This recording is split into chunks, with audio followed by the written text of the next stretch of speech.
மன்னார் காற்றாலை மின் நிலையம் அமைப்பது தொடர்பிலான பிரச்சனை. அப்போ அது தொடர்பாக அண்மை நாளுக்கு நேற்று முதல் நாள்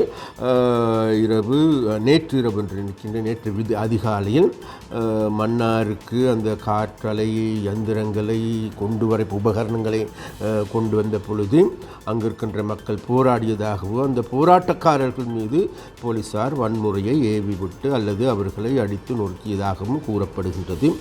அதாவது பெரிய அடக்குமுறை கட்டுப்படுத்தி விடப்பட்டதாக இன்றைக்கு கூறப்படுகின்றது.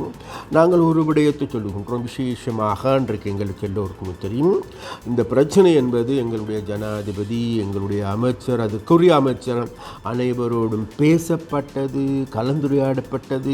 கலந்துரையாடப்படுகின்ற பொழுது எடுக்கப்பட்ட முடிவுகள் இருக்கின்றது. அந்த முடிவுகளின் படி நாங்கள் பார்க்கின்ற பொழுது இப்பொழுது இந்த இந்த இந்த அமைக்க இருக்கின்ற 14 கோபுரங்கள் அமைக்கப்பட்டிருக்கின்றது. அவைகளுக்கான குழிகள் தோண்டப்பட்டிருக்கின்றன. அவர்களுக்கான அடிக்கட்டுமான வேலைகள் முடிக்கப்பட்டிருக்கின்றன. அதற்கு பல்லாயிரம் கோடிக்கணக்கான ரூபாய் செலவழிக்கப்பட்டிருக்கின்றது. அது மாத்திரமல்ல, அவைகளை இன்றைக்கு நிர்மாணிப்பு பணிகள் மாத்திரமே மிச்சம் இருக்கின்றது. அப்போ அந்த பணிகளை செய்து முடிப்பதற்கான சந்தர்ப்பத்தை கொடுங்கள் என்று நாங்கள் மக்களிடம் கேட்கின்றோம். அப்போ அவ்வாறு கேட்கின்ற பொழுது எங்களுக்கு எல்லோருக்குமே தெரியும், இன்றைக்கு இதனுடைய பூதகரமான ஒரு போராட்டமாக வெடித்து கிளம்புவதற்கான ஒரு சூழலை ஏற்படுத்தி வருகின்றார். அந்த ஏற்படுத்துகின்ற நபர்கள் யார் என்று தேடி பார்க்கின்ற பொழுது வேறு யாரும் கிடையாது. முன்னர் அந்த மாவட்டத்தில், மன்னார் மாவட்டத்தின் இந்த காற்றாலை மின் நிலையங்கள் கோபுரங்கள் அமைத்து அந்த கோபுரங்களை சென்று திறந்து வைத்தவர்கள், அப்போ அதற்கு பின்னால் நின்று வக்களத்து வாங்கியவர்கள், அங்கிருக்கின்ற மக்களிடம் காணிகளை வாங்கி கொடுத்தவர்கள், அங்கிருக்கின்ற அப்போ அந்த அந்த அந்த கம்பெனிகளோடு ஏதோ ஒரு விதத்தில் கொடுக்கல் வாங்கலை செய்தவர்களே இன்றைக்கு இந்த போராட்டத்தில் பின்னால் இருக்கின்றார்கள். இது நான் சொல்லவில்லை, இன்றைக்கு சமூக வலைத்தளங்கள் இன்றைக்கு நேரடியாக அம்பலமாக்கி கொண்டிருக்கின்றது. அதாவது இந்த போராட்டம் என்பது யாருக்காக, எதற்காக? மன்னாரை மீட்பதற்காக. மன்னாரை மீட்பதில் எங்களை விட அக்கறை கொள்வதற்கு வேறு யாரும் கிடையாது.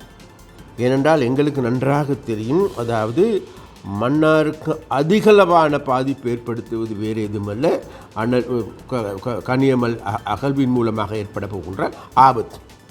அப்போ அந்த ஆபத்தை நாங்கள் தடுத்து நிறுத்தியிருக்கின்றோம். ஆனால் இன்றைக்கு எங்களுக்கு காற்றாலை மின் நிலையம் அமைக்கின்ற பணி என்பது இது இப்பொழுதும் கூட செய்து முடித்திருக்கின்ற வேலை. அதனால் நாங்கள் மக்களிடம் கேட்கின்றோம், வேறு எதுவுமல்ல.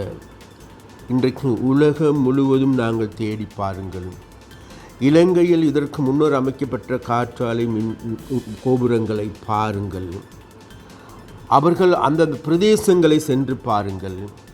அந்த பிரதேசத்தில் இருக்கின்ற கடற்கரையை சென்று பாருங்கள்.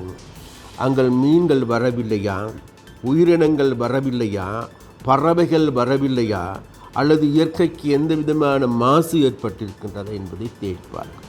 அபாரான மாசு ஏற்பட்டிருக்குமாக இருந்தால், அபாரான தாக்கங்கள் ஏற்பட்டிருக்குமாக இருந்தால், அது விஞ்ஞான ரீதியாகவும் தர்க்க ரீதியாகவும் நிரூபிக்கப்படுமானால் நிச்சயமாக நாங்களும் கூட உங்களோடு சேர்ந்து போராடுவதற்கு தயார்.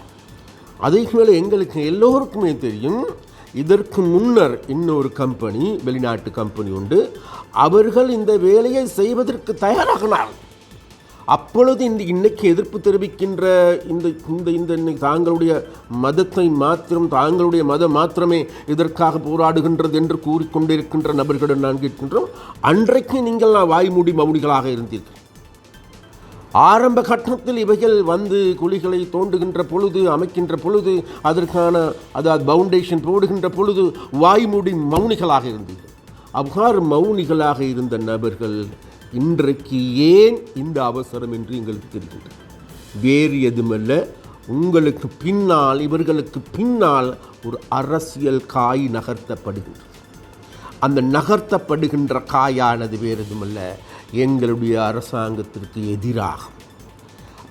எதிரான செயற்பாடுகளை முன்னெடுக்க வேண்டும் என்று கூறிக்கொண்டு, இன்றைக்கு எங்களுக்கு எதிராக இருக்கின்ற அந்த பிரதேசத்தில் இருக்கின்ற கடந்த 1990ஆம் ஆண்டு அகதியாக ஒரு ஷாப்பிங் பேக்கோடு சென்று மன்னார் இருந்து சென்ற நபர்கள் இன்றைக்கு கோடீஸ்வர குபேரர்களாக மாறியிருக்கிறார். அவர்களை பற்றி யாரும் பேச மாட்டார்கள் என்று அவர்களுடைய பணம் உங்களுக்கு வருகின்றது என்று தெரிகின்றது. அல்லது அங்கே இருக்கின்ற போதைப் பொருள் வியாபாரிகளுக்கு நீங்கள் பேசுகின்றீர்களா? இல்லை. அங்கே கசிப்பு கஞ்சா மூலமாக எங்களுடைய இளம்பரம்பரை அழிக்கப்படுகின்றதே, அதற்கு எதிராக பேசுகின்றீர்களா?